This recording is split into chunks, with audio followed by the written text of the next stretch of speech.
So Beetlejuice is finally out, and I got to watch it at an early press screening, and I have to say, this movie is just so enjoyable. It's a horror fantasy comedy movie set 36 years after the original movie. I cannot believe that it's been 36 years since the first one came out. And I mean, back then, there were actually plans to make a Hawaiian sequel, along with ideas for multiple different other sequels, but for a multitude of different reasons, they didn't materialize. For example, the ghosts who have always been depicted as being timeless and ageless in this world, along with certain production companies holding certain ideas, along with Tim Burton and of course Michael Keaton moving on to Batman. So like I said, loads of different reasons for why a sequel ultimately never happened. But we finally do have it, and I have to say, I feel like they did a sequel really, really well here, as we've seen so many other franchises trying to bring back legacy characters whilst also focusing on the future characters. So the OG characters are kind of just there waving and just kind of being there for name-only purposes. But I really like how Beetlejuice 2 actually was focusing on the OG characters. I mean, of course, they had some new characters in there as well, but I feel like the fact that they respected the original source material was only working in its favor. And I loved how they had 3 generations of family members that they were focusing on, as Tim Burton wanted every single audience member to feel like they can identify with someone from an age perspective. And every single character had their own plot, and typically when films do this, it can feel a little bit overstuffed, but the beauty in the way that they did it over here is that all of the different storylines were actually interlinking towards the final act of this movie, so it just worked so well. And it's really great to see that they were retaining their practical effects, which is of course why the original film is just so beloved,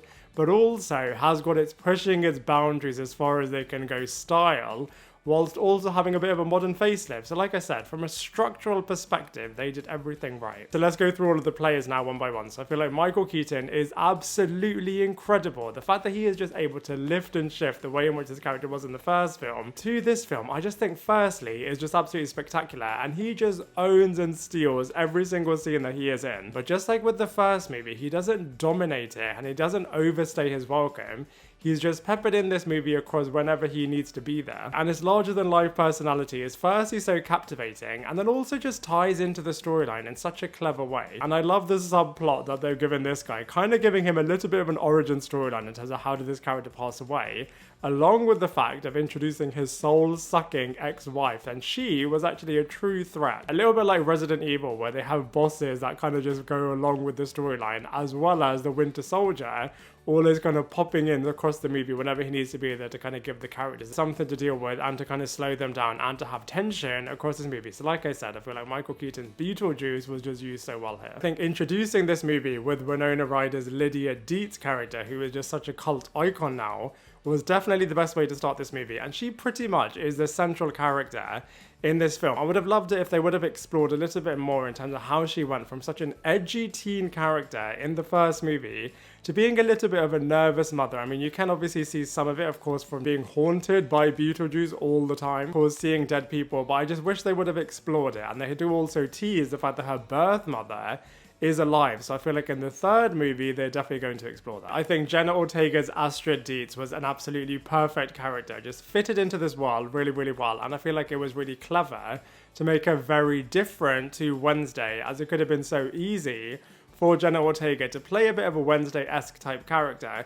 who would have actually still fitted into this movie. But I'm really glad to see that, if anything, they made her more like Tara Carpenter from the Scream franchise, as she was a lot more relatable, a lot more down to earth. You can really see the trauma of her losing her father, who she was really close to, and the way in which this has really affected and molded her personality. And she's definitely the new edgy teen character, but in a very different way to Winona Ryder's Lydia Deetz character. And I just love the journey that this character went on, especially as she was so trusting, and the fact that this came to bite her in the back literally was just so terrifying. And because Jenna Ortega is such a fan favorite, I feel like you're really feeling all of the shock and all of the terror and all of the disappointment that this character is going through, like I said, in the final act of this movie.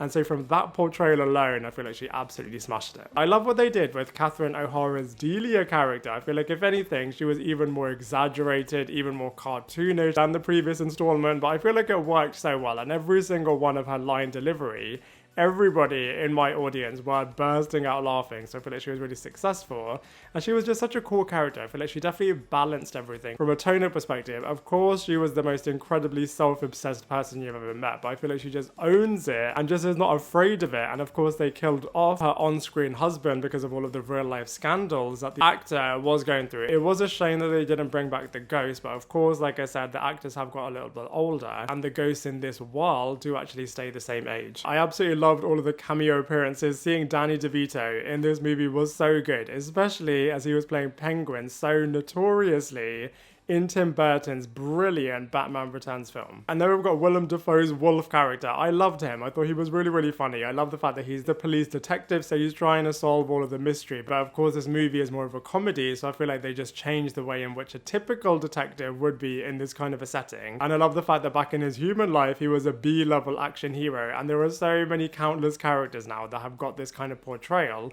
And every single one of them are always so funny. I think it's interesting that they made some of the guys either depicted as a bit of a buffoon or a bit of an abuser. So I feel like fans of the original movie will be really impressed and really satisfied with this sequel, as it stays very true to its original source material, whilst also building out the world. I do think that they had a little bit more material to give in this movie. Maybe another 20 or 30 minutes in this movie would have made it even more satisfying, but they do always say leave the audience wanting more. I definitely think that they need to do a third movie, especially because of the fact that Beetlejuice, if you say his name 3 times, then he will appear. So from that perspective alone, they definitely need to do it. But as far as this movie is concerned, I really, really enjoyed it, and so I'm going to give it a solid 7 out of 10.